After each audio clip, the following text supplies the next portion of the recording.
Good day, and thank you for joining. I am Sherilyn Francis, and on behalf of the South Carolina Tobacco-Free Collaborative, we thank you for joining Part 4 of our Tobacco Cessation and Health Equity webinar series. The South Carolina Tobacco-Free Collaborative. The mission of the South Carolina Tobacco-Free Collaborative is to eliminate the toll of tobacco use by providing leadership, guidance, and resources to state and local partners. The South Carolina Tobacco-Free Collaborative partners with coalitions to address local tobacco issues and to promote positive public health policy at the community level. The priorities of the South Carolina Tobacco-Free Collaborative are to provide leadership in the development of state, county, and local tobacco policies, to facilitate meetings with tobacco control stakeholders, to promote opportunities for current and future organizations to examine research, trends, and legislative issues, and to promote and support advocacy for tobacco-safe communities among the membership at local, regional, state, and the national level. I now present to you today's webinar entitled Combating Tobacco Use Within LGBTQ+ Communities, presented by Mr. Bob Gordon, Project Director for the California LGBT Tobacco Education Partnership.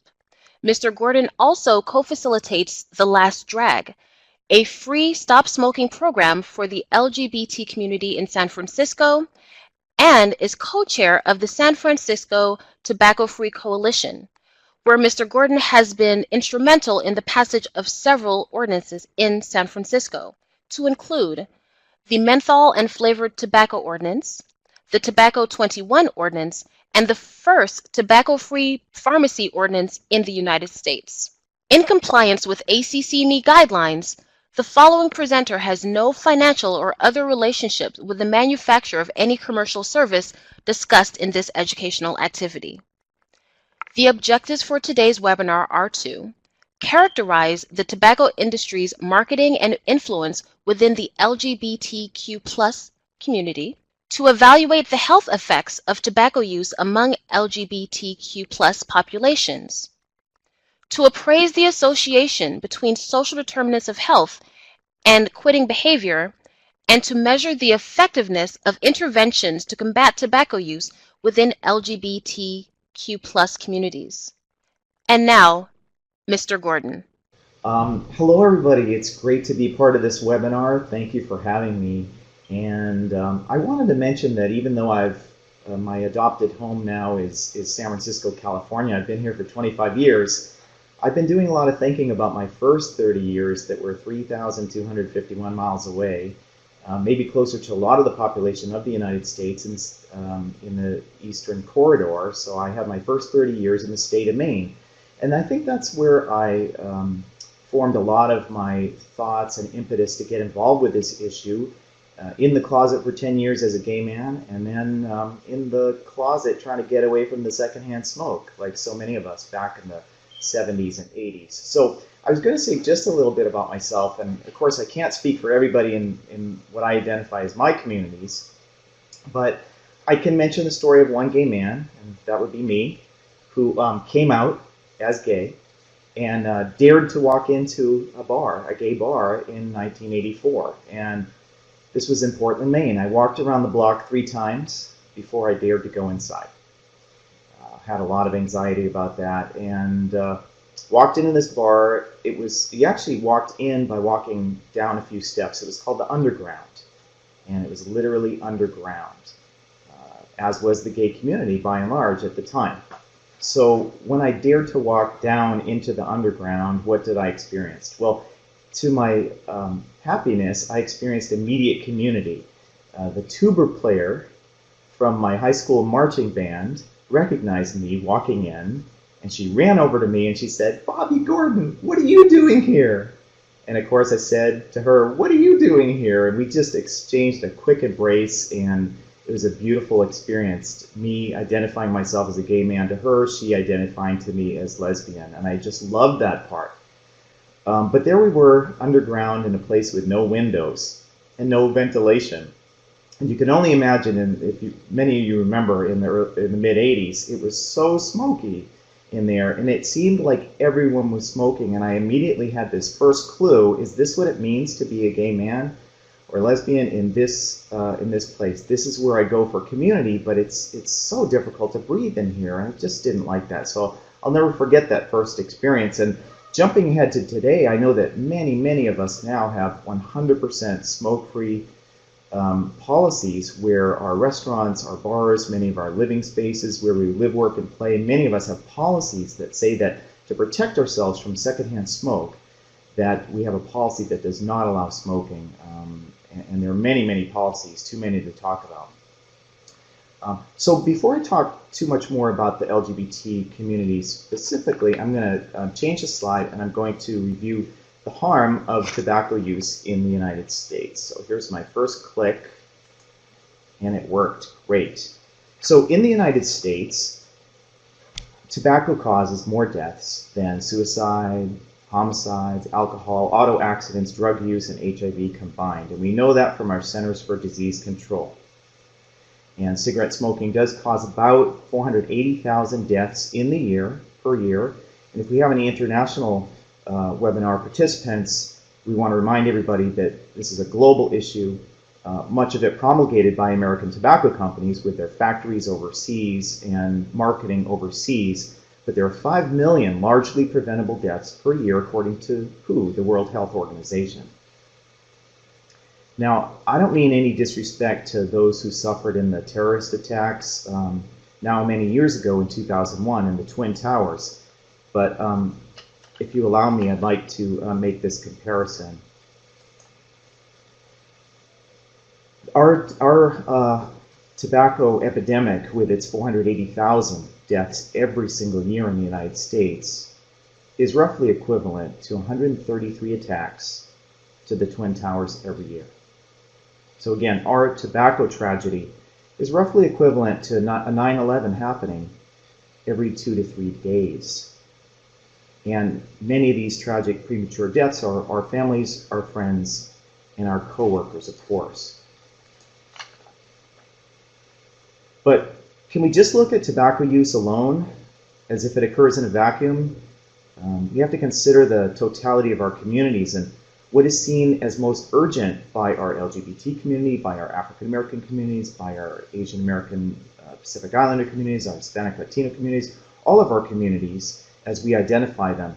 Can we connect tobacco to these overwhelming issues that many people struggle with on a daily basis? So poverty, those of low education, low opportunity, low income, those who are struggling with alcohol, opiates, other drugs, those struggling with diabetes or obesity, high blood pressure, asthma, and HIV. And those, don't we see that how much tobacco use is related to mental health? What about safety and violence in our community and the stressors that come from that? Less than equal treatment for so many, and the associated anxiety, often based on the color of our skin, the language we speak, the legal status we have, our ethnicity, our religion, our sexual orientation, and gender identity. And the environment where we live. So many of us suffer from living near polluted highways with water that's unfit to drink in many cases, or having to take 2 buses to find an apple because where we live is a food desert. Fresh fruits and vegetables might be too expensive and hard to come by, but there's always plenty of junk food, isn't there? So on that slide you can see there's just one look. There's the liquor, and there's tobacco inside, I am sure. And that's at the corner store. So these issues, all these issues really set our communities up for very high rates of tobacco. And then that's not even to talk about the targeting, the high targeting of various communities. Very specifically, market segmentation, if you wish, of our LGBT communities, for example, by the tobacco companies. So I wanted to get right to a campaign that I love. It was very well received when it came out quite a few years ago, and it was put together by our friends at Better World Advertising, which is socialmarketing.com, I believe, on their website. They do great work. And they use real spokespeople to highlight a message. And this ad campaign recognized the fact that tobacco is not perceived as the greatest enemy in our LGBT community. In fact, very few people would name tobacco as a top issue. Yet we know from what we just reviewed that it causes so much disease and death. And in this version of the campaign on the left, you see Mark, who says, I didn't survive gay bashing, so I could then die from lung cancer. I had to stop smoking. And Selma on the right says, I didn't survive drugs and alcohol, so I could die from lung cancer. I had to stop smoking. And the tagline underneath is, cigarettes are my greatest enemy. Now remember when we just said that tobacco use doesn't occur in a vacuum, it's not as the only issue that our communities face. Well, that's so true. The campaign takes tobacco that we see as a public health problem. And I want to say, many of the people I help quit smoking say, this isn't a problem, this is my solution. This is what helps me get through the day with my stressors that are going on in my life. So I try to listen to what people have to say and have a lot of empathy and compassion for those who are really struggling to quit. So this campaign takes tobacco and it piggybacks it onto other community issues. And this ad campaign had 8 spokespeople from the community who are stating what they did survive. And then now realizing they don't want to also die from a tobacco-related disease. Okay, so when it comes to tobacco use in our United States and in our LGBT communities, what are we dealing with?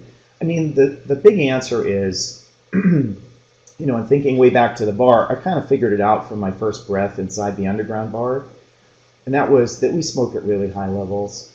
And at that time, our governments were not putting resources to ask questions about sexual orientation or our gender identities. That was considered, you know, heresy, frankly, at the time.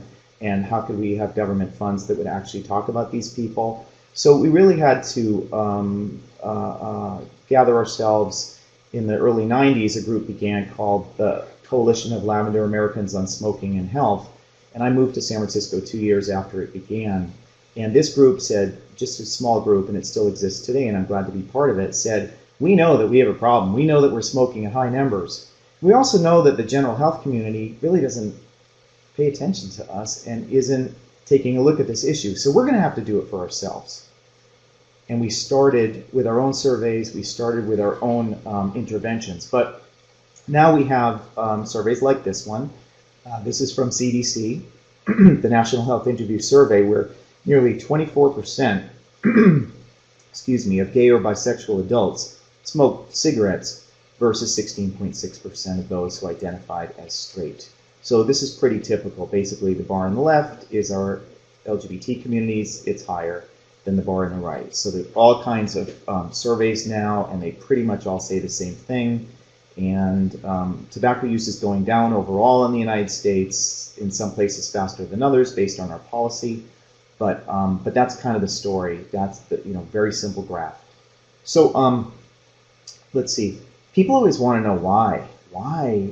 Why is that bar on the left for the LGBT? And this is the lesbian, gay, bisexual community, by the way.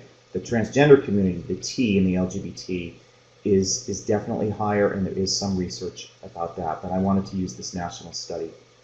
So people ask about why. So we really need more research to know about that. It's so complex, isn't it? If you talk to an individual, why did you start smoking? There's so many different reasons, and some of them are really, we don't understand why we started. We might not remember that. So it's really a puzzle, but we do have some of the pieces. So I'm going to mention some of those. Well, let's talk about discrimination, the stress, I guess, that I experienced and that others experience when you're a minority, when you're different, when you're other than, when you have to hide who you are from your family, when you have to hide who you are from your own community, be that your spirit, your house of worship, the people who represent us in Congress and so forth, all of our communities, and certainly things have changed, but that discrimination that happens, as well as the internalized homophobia, that is, that I felt less than for so many years, having to hide who I was, and there's so many people who had still experienced that. We had to hide ourselves from family, from communities and institutions. So that's related to our anxiety, maybe our depression. Maybe we remove ourselves from social situations and therefore we don't have social support and other mental health conditions that might come about. And then I guess, a big part of this too is that the tobacco companies figured out in 1991 that they could start advertising to this target market.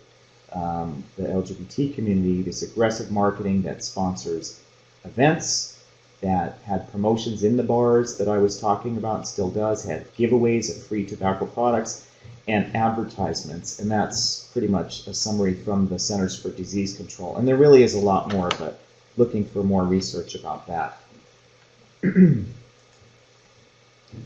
So our communities have to work together.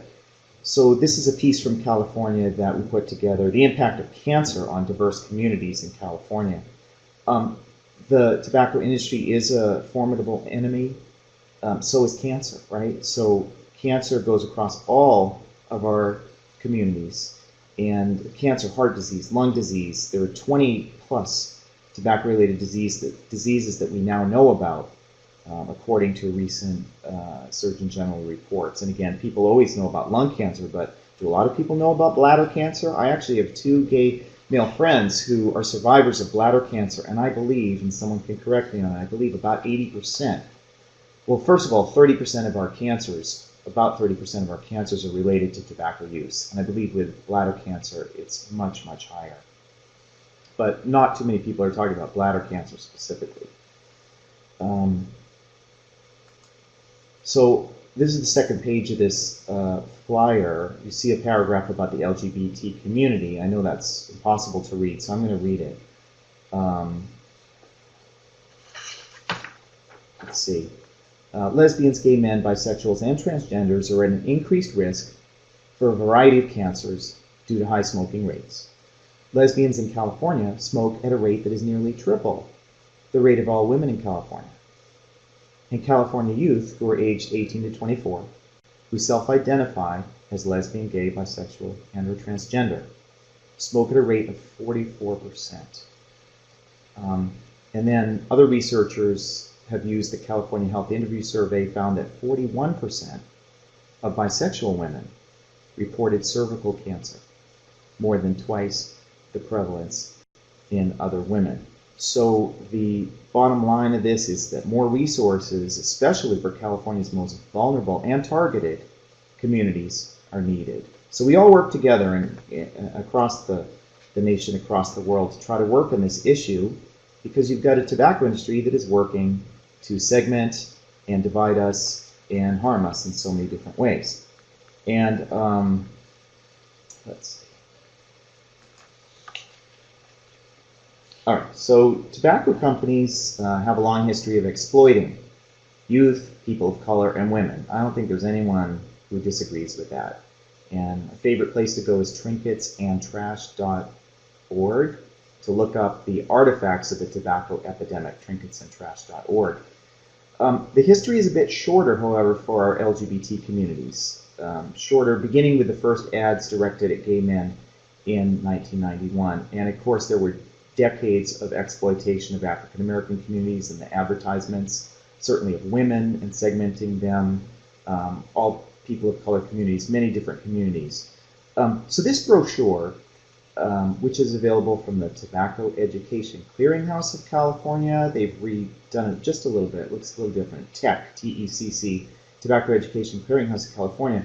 This highlights the many ways that the tobacco industry has exploited our communities. And some of those ways, and I could try to address some of these if we have time for Q&A.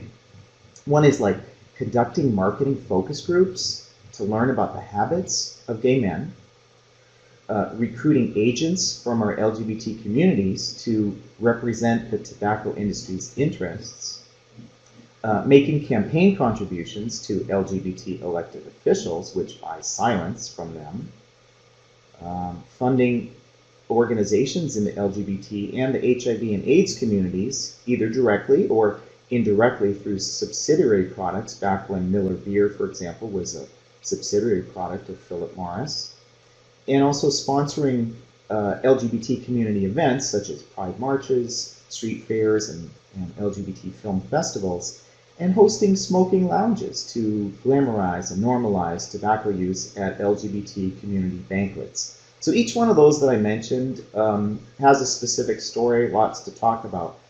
We're going to go to a poll question. I'm excited. I haven't done this before. So I'm going to ask you, I'm going to read it. Poll question 1. Which cigarette brand incorporated the words freedom to inhale and freedom to marry in the same ad that appeared in LGBT publications? And I see the early results are in. I'll just give another little more time. Oh, it's fun to watch these results come in. I can't remember if you can all see the fun too. Are you changing votes because you're seeing how someone else voted? That's allowed. All right, and some honest people who said I have no idea. People are still kind of voting. Thank you. In San Francisco, we get to vote on June 5th on propositions A through I. And then 5 state ballot measures, and then more in November. Okay, I think it's kind of settling down. So we have a tie. Those honest people who said I have no idea, and then those who are in the know that American Spirit is the ad that I'm talking about that equated freedom to inhale and freedom to marry. So I'm going to switch the slide so we can actually look at that ad.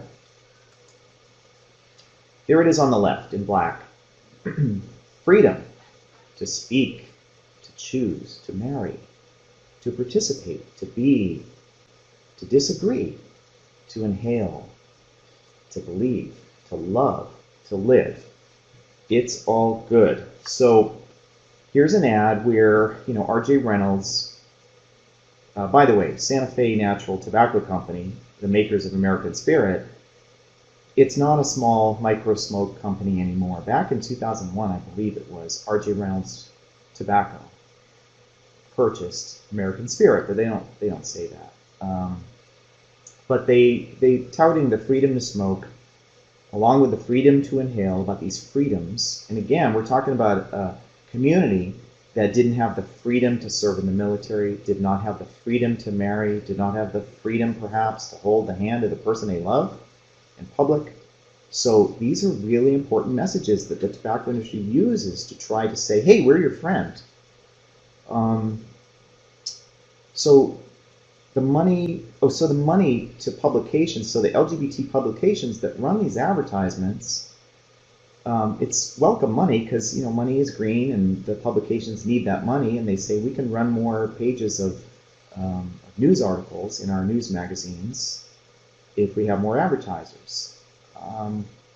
They want the advertising, and so when those tobacco companies knock on the door, very often the companies, our own LGBT publications, let them in. So here are some other ads. You see the one that says Parliament Menthol Lights in the middle, the top middle. So I'm pretty sure that's what, 2 brothers who are on vacation, right? And they're just brothers, right? And they're there with their show dog, right? So they're just brothers there. And they're enjoying Parliament Menthol Lights, smoking while they're in a few inches of water on vacation. It doesn't say, gay men buy our cigarettes. It's vague. It was left to be vague. It might be a little too dangerous for a big Wall Street traded company like Philip Morris to actually segment and say the word gay. This is an older ad.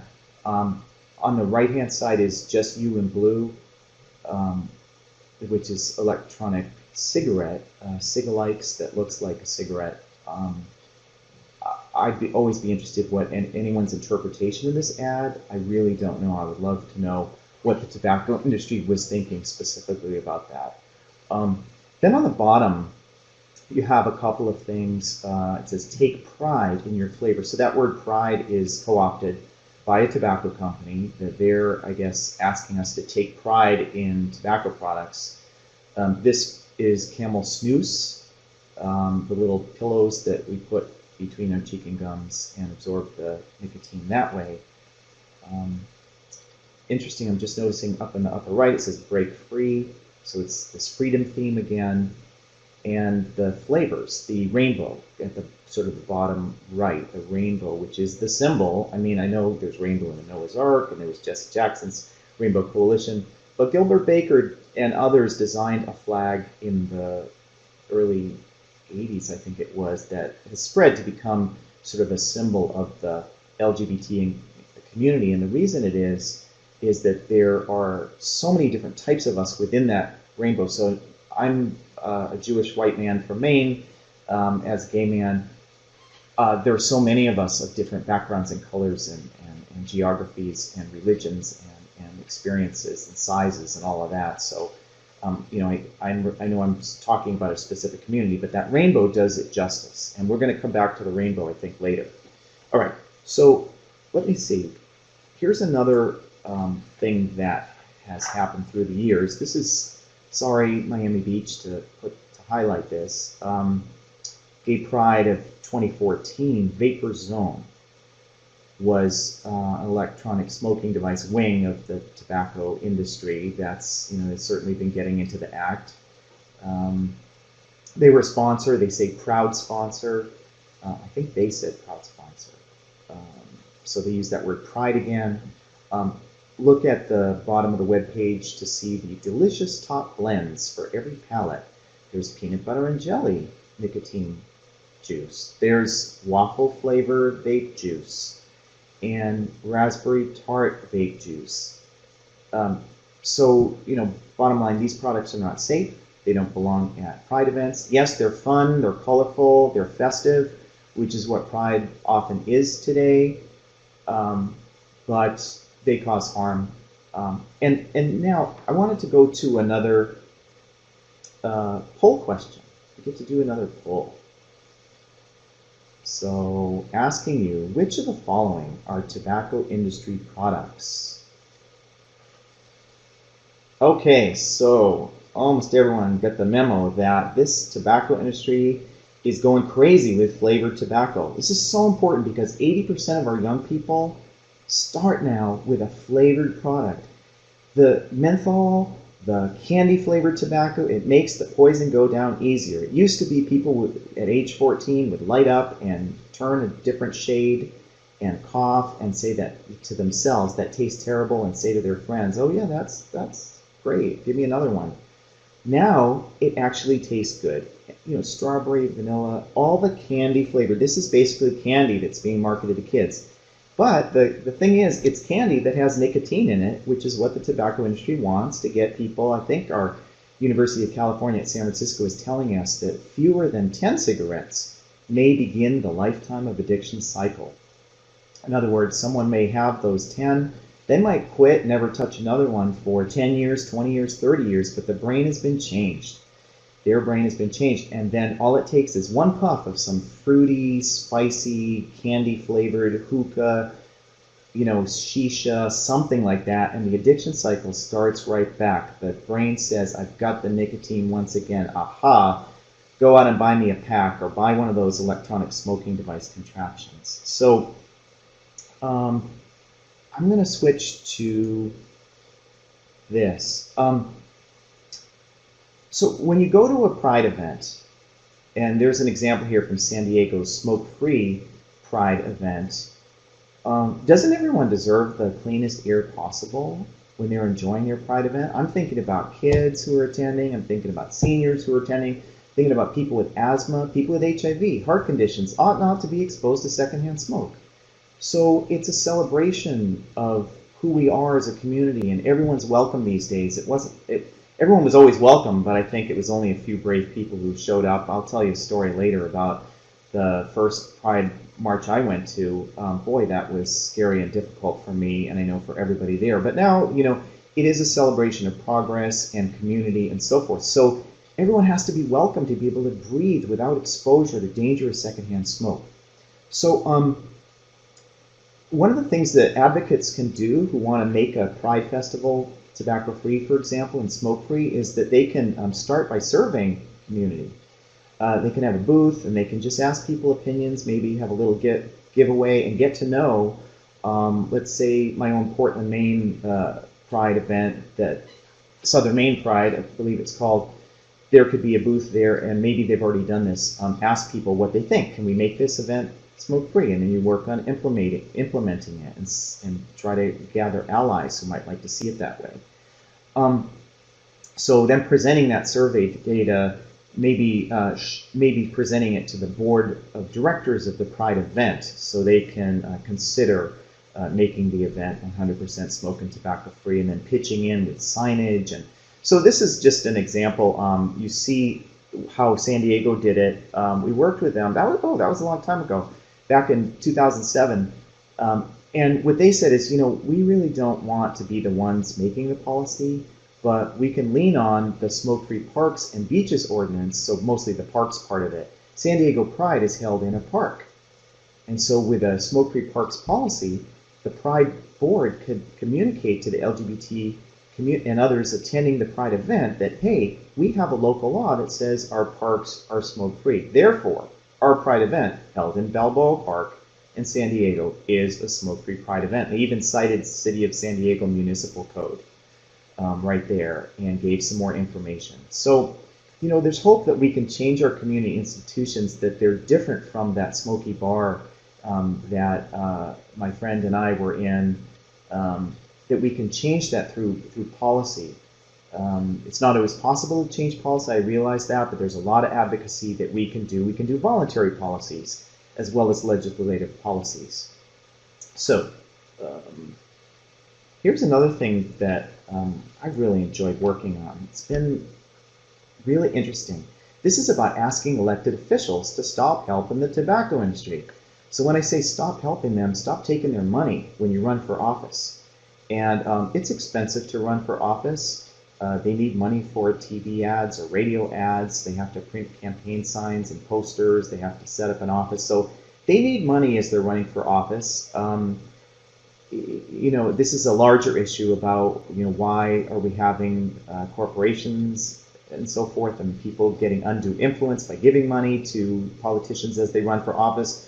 But we really wanted to look at the influence of tobacco industry contributions to our elected officials. And we thought, let's just talk to the elected officials and ask them if they would consider signing a statement that they're not going to take tobacco industry money. And we started with our very own LGBT community. We have a lot of LGBT elected officials in the state of California, and we decided to talk to everyone. And we liked this project so much that we branched out and started talking to every elected official about the damage that the tobacco industry does to their constituents and to their community.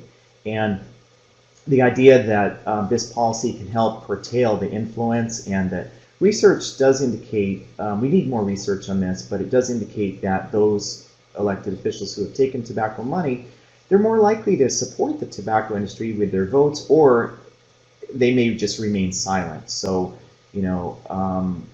that is something that we want to have sort of a firewall between the tobacco industry and our LGBT community officials. We had great success. We only had sort of one problem with one elected official in the early days who was taking tobacco industry money, and that's another story in itself. But the idea is that we have learned working with our African American sisters and brothers, for example, and our Latino sisters and brothers, that there has been wide influence from the tobacco companies for many decades, and it has caused a lot. It has contributed to a lot of devastation within those communities. And we say, gee, what can we learn from our brothers and sisters? Can we inoculate some of these LGBT elected officials before they go on to higher office? So we can start when they're a city council member or when they're serving on a school board and asking them to take this stand. And once they sign it, it's good for life, isn't it? So we have one who started as a supervisor, and then he was a state assembly member, and then a state senator running for mayor. And he's been a real leader and said, I will not take money from those people who are harming my community so much. Okay, so this slide is of the Last Drag, which is a free stop smoking group. And the idea is that people who are struggling with and considering quitting smoking or cutting down can come to a face-to-face group, find support, non-judgmental support, a confidential place where they can be themselves. They don't have to change pronouns of who their partner is.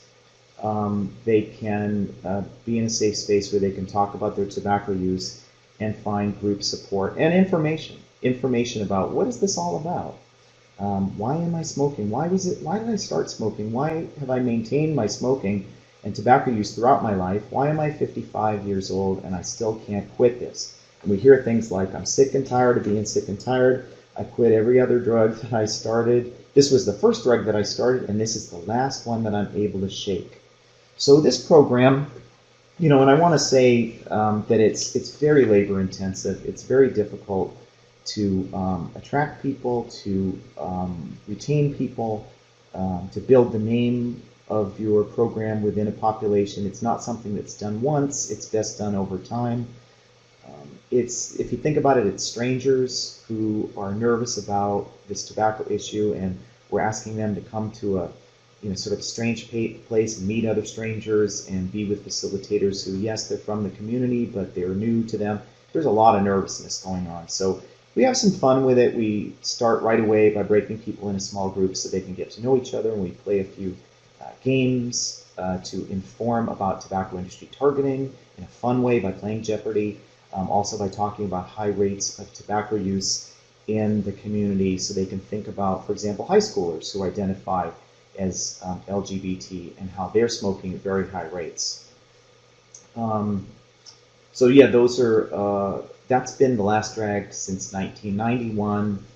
It has been funded through Master Settlement Agreement money that runs through San Francisco County, and we're just so happy that back in 1991, which was the same year when the first ad ran from a tobacco company. It was Benson and Hedges Special Kings, which ran in Genre magazine in 1991, and several of us had great concern that ad ran. But the tobacco industry was concerned too when they ran that first ad. They said, well, how is it's kind of a feisty community that's marching and looking for social justice, and how are they going to feel if a tobacco company is found within the pages of their news magazine, one of their news magazines, and the tobacco companies actually hired a gay man who was a PR public relations specialist who was spinning it to say, look, this is really great for the magazine because it will give more revenue, more ad pages coming in is good for the magazine. Respect for the community by advertising directly to the community, even though it's about tobacco. But the tobacco company was really nervous about that, but apparently we didn't make enough of an outcry because that advertising has continued through the years. Although I will say it's a little down, but they sure did a lot through the 2000s, and we have it all documented. A lot of ads, some of the ones that you saw. So I think I'm going to slow down a little bit. We're just at my last slide, actually. But this is so important. I love this, so I'm so eager to share it as an end note. This is, I guess it's an advertisement from This Free Life, which This Free Life is an awareness campaign about the LGBT community and tobacco use. It's brought to us from our friends at the Food and Drug Administration, the FDA, and I think it sums up part of what we might be talking about to give some insight about our community and tobacco use. And what's underneath are whatever, again, I mentioned, reference that in public health, we learn to address tobacco use as a problem. But from listening to people who struggle with tobacco use, I've heard that, you call it a problem, it's a solution. If I am homeless and I am hungry and I need food, tobacco is a solution for my hunger. It is an appetite suppressant. It will help me go through a few more hours before I can access food. If I am nervous about my first date with someone, or I'm coming out, it's my first gay date, for example, I'm nervous about this, and I'm going to smoke right up until that date. Maybe I'm going to use a whole lot of breath fresheners and everything because I know that if this person doesn't smoke, then this date might not go so well, and I hope it doesn't go so long because I can't really go, 40 minutes without another cigarette. I've heard stories where someone said, I was smoking and I was so relieved when he brought out a cigarette too and offered me one because I knew, that's one thing I won't have to deal with anymore. So there's so much stigma right now that we're hearing from people who say, I'm the only person now in my circle who's left smoking. Everyone else was smoking, but they quit. And I'm the last one, and I hide it. I go, and of course, we're in California and San Francisco specifically, so it's pretty rough if you're smoking using tobacco out here. The social norm has really changed for a whole lot of reasons. Anyway, to get to this slide, I was going to read it. That it says there's like this real negative statement that's in this. Under the crossed out, it says, so I'm going to read the whole thing. I am under the control of addiction. I have trouble making my own choices. My future will be cut short by cigarettes, and I will not be able to live my life to the fullest because of the diseases they cause. So we have this knowledge. We know tobacco is bad for us, but we also know that there are reasons why we continue to use it, why we started in the first place, and why we have such a deep personal relationship with my brand and my rituals that go along with using tobacco. This is very deep. It's not about slapping a patch on or using it, and it's going to help nicotine replacement. But it is so much deeper than that within our communities. And I hope I painted a little picture of this as we've talked about it. One commenter, so then when you cross out the words, you can see what's left. If you read it, this is the empowerment idea that I control my own future and that I will live my life to the fullest. And I can't say any more about that. I think it's a fabulous ad about all of us as we strive toward empowerment, towards surviving some very difficult situations, and reaching out and lending a hand to other people so they can be their healthiest and live their life to the fullest. So I think this is a good time to stop and listen to you, and hopefully I can answer a few questions that you may have had. Thank you very much. So as a note, the webinar presentation is available for download. Additionally, many of the requested resources can be found in the web resource pod. If you select on the resource, it will provide you with a downloadable link to access the resource. So we'll get started with some questions. You are free to submit questions in the presenter Q&A pod, and we will be taking questions from registration also. So first question, Mr. Gordon. Yeah. How can state health agencies collect meaningful data on LGBT community tobacco use? So meaningful data is subjective. Of course, we want to have our most rigorous standards if we can afford to collect that data, if our health departments have lots of money. Like California did once, there was a special survey that did random digit dialing to so many households in California. At first, the phone call was identifying people from the lesbian, gay, bisexual, and or transgender communities. And then they went back, after identifying those who answered yes, that they were part of the communities, they went back and they dialed those numbers again and then asked so many questions about tobacco use and attitudes and use and protection from secondhand smoke, and what do you as a gay man think about tobacco taxes. I mean, it's really rich. It was only done one time, but it was some sort of special money that was found to do these special population surveys. So that would be wonderful, right? If we had money to do this kind of surveillance. I'm guessing that most programs do not have that money, and so I would just encourage people. I just think that we know that the numbers are there. There's so much that we can say. I haven't seen a study yet, maybe someone has, that has shown that the LGBT community is lower in its tobacco use. So what I would encourage is if people can get out to an event or get out to some of the more rural venues, and we can talk about that, how you might do that, and just do some convenient sample survey, just listening.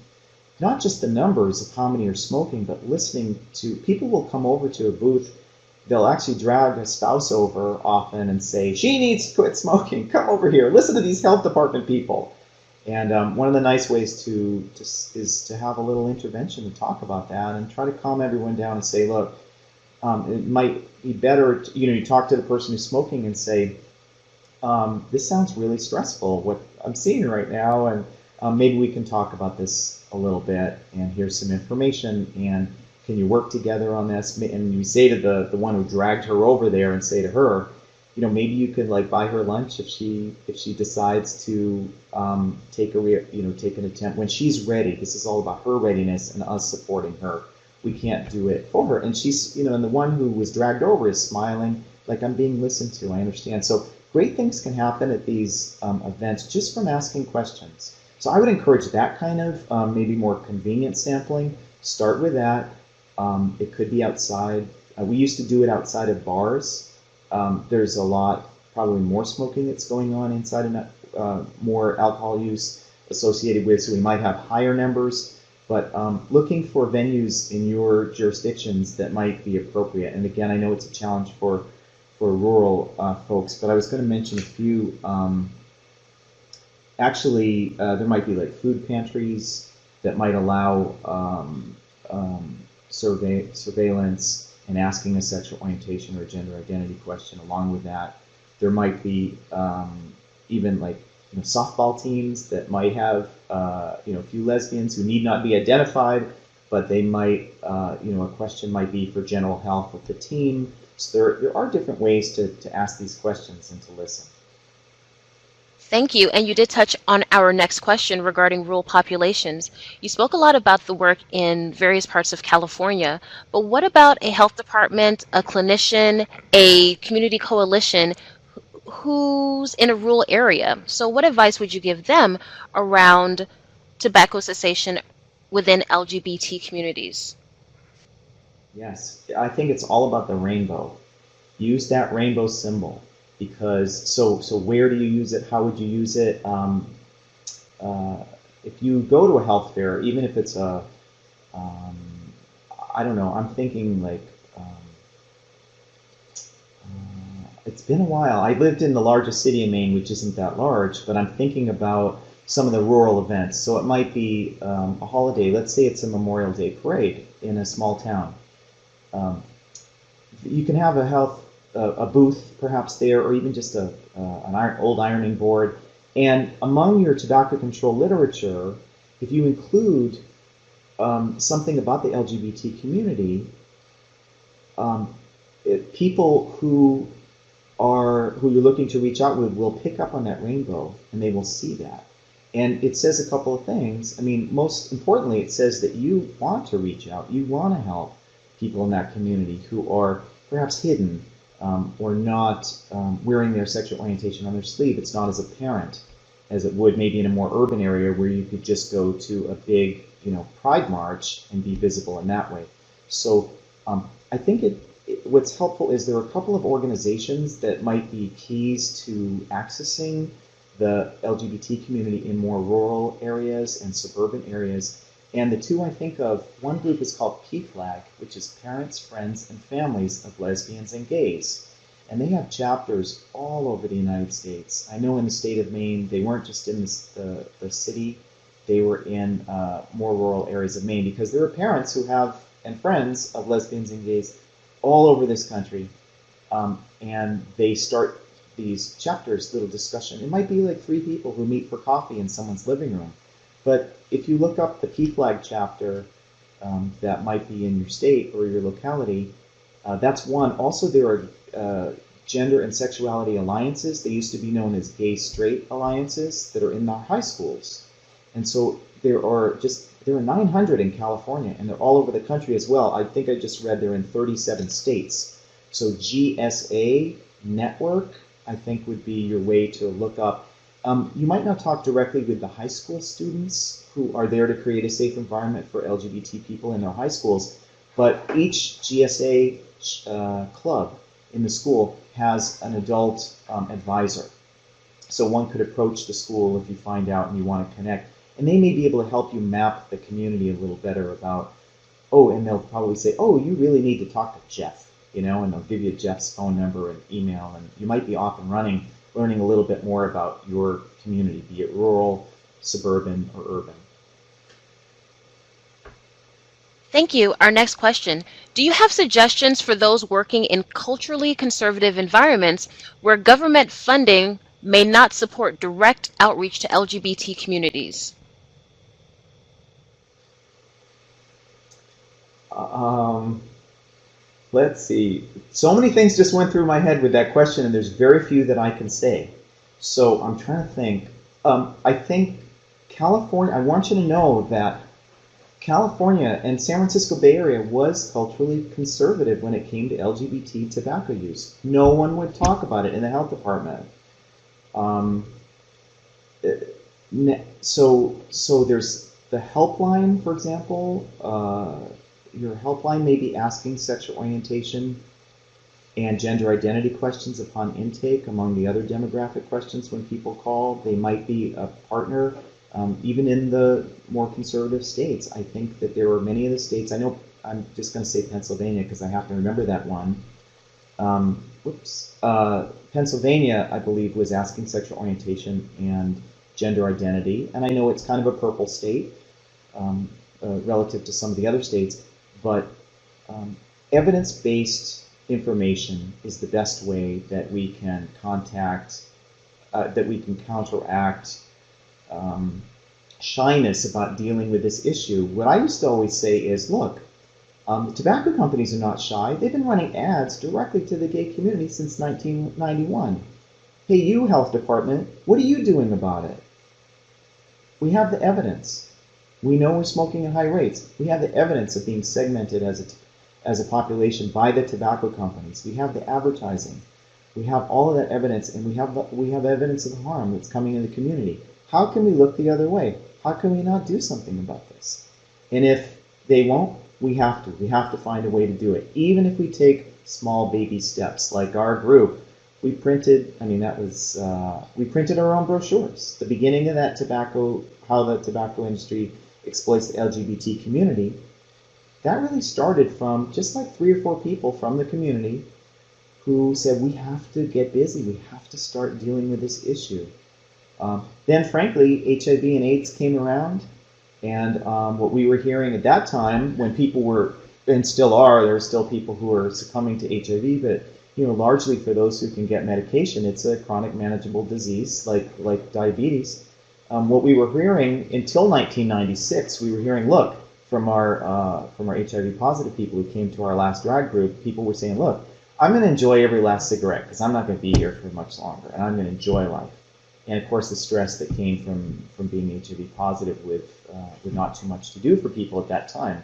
And then a big change happened in 1996 when many of the combination antiretrovirals and other drugs became available that were extending life.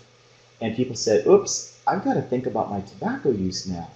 And this idea that I'm not going to die from AIDS, I'm not going to die from HIV. And what we know is it's true.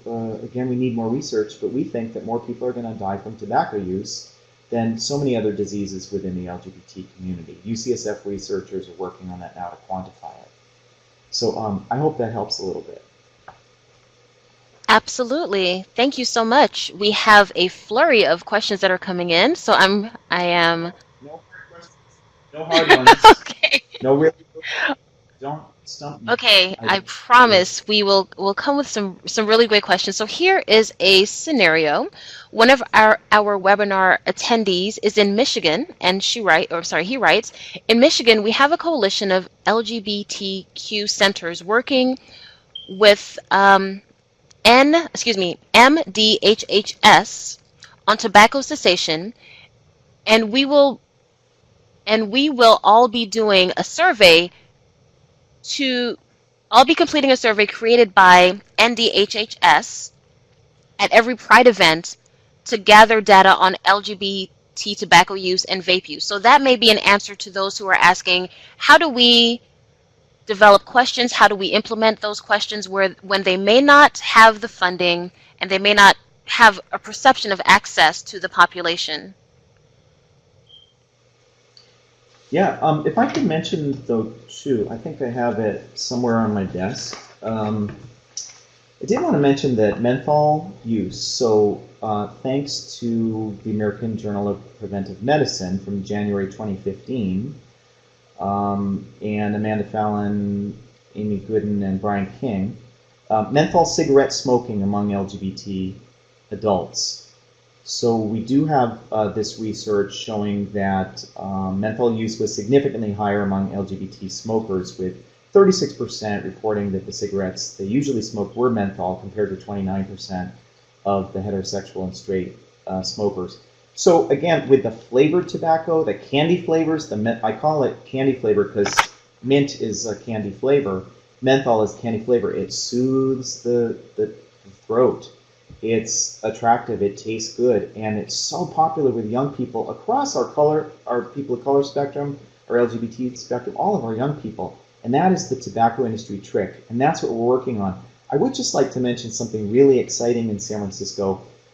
Exciting, but boy, it's taking a lot of resources away from what we do. Our Board of Supervisors, which is our elected officials, passed an ordinance in San Francisco that said that as of April 1st, 2018, just a few days ago, that our retailers would no longer be able to sell any candy flavored tobacco product. They could only sell a tobacco product that only tastes like tobacco. It has no characterizing flavor of all the candy flavors that we talked about.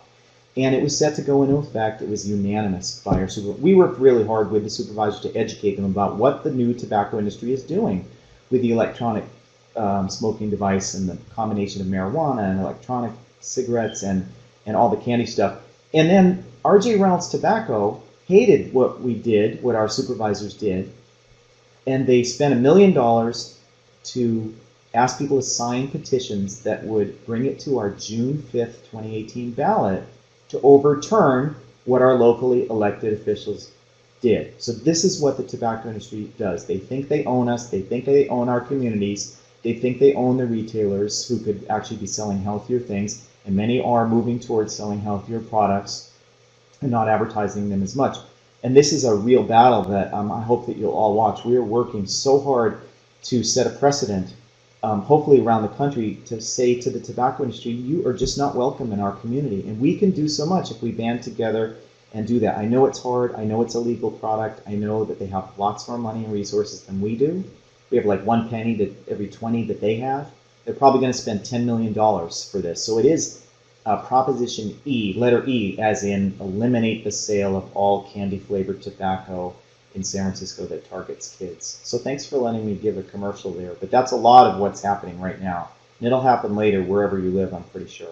Okay, wonderful. We have time for 2 more questions and then your closing thoughts. So this question is from an epidemiologist in a conservative Midwest state. He writes, "We still are not permitted to ask about gender identity or orientation. Do you have any suggestions about how to collect LGBTQ disparity data without asking directly about gender identity or orientation?" Nope, I don't. I don't think so. If I understood it correctly, I mean, do we have a way of winking at people to get them to answer a question? I'm not sure. If I listened correctly and I understood it, it reminds me of how the tobacco industry and how we used to identify ourselves too. We'd say things like alternative lifestyles. Well, most queer people I know, it's not an alternative lifestyle. They wake up in the morning, they probably make breakfast for their kids, and they bring them to school, and then they go to work. That's who they are. So I don't really know. I would use the examples of other states, and I think Kansas is another state that Kansas and Pennsylvania, and I would talk to the North American NAC, North American Quitline Consortium, people who have worked so hard to include those questions in the services that are available to everyone. So it's an equal standard of care. We need to include everyone, and it is a political battle. And I know a lot of people are working on equality in so many different ways. And I wish you well, but there are actually a lot of people who can provide a whole lot of advice. I'm certainly willing to look more into it personally if I didn't understand or respond to the question for what you were hoping. Okay, thank you. Our final question and then your closing thoughts. Can you please provide recommendations as to how one can build coalitions or partnerships within the LGBTQ plus community? How one can build coalitions or partnerships. Okay, so the way I think of it is, we all know our communities. I happen to live in a community that has no majority, racial and ethnic. Um, so we do work together and we cross train. So we, wherever we go and talk about tobacco control, we always try to include all of our communities and not just talk about one particular community. That's how we collaborate. When we work on policy, we have to. We have to work across communities. And again, the tobacco companies do that so well. They do the market segmentation of various communities and separate them out. We have to band together and be very knowledgeable about how this industry works and also the underpinnings of why we're starting with tobacco in each of our various communities. I would just say that with the internet, which we didn't always have, at least in my life, we have a lot more possibilities to creatively reach out to each other. But let's get to know each other again. I'm really happy to help with any of these more specific questions. Okay, wonderful, Mr. Gordon, and your closing thoughts. It was a pleasure to be here, and I want to congratulate everyone who's on the webinar because I know that each of you has a story of what brought you into our movement. And I really see it as a movement. There's been tremendous, tremendous changes over our lifetimes.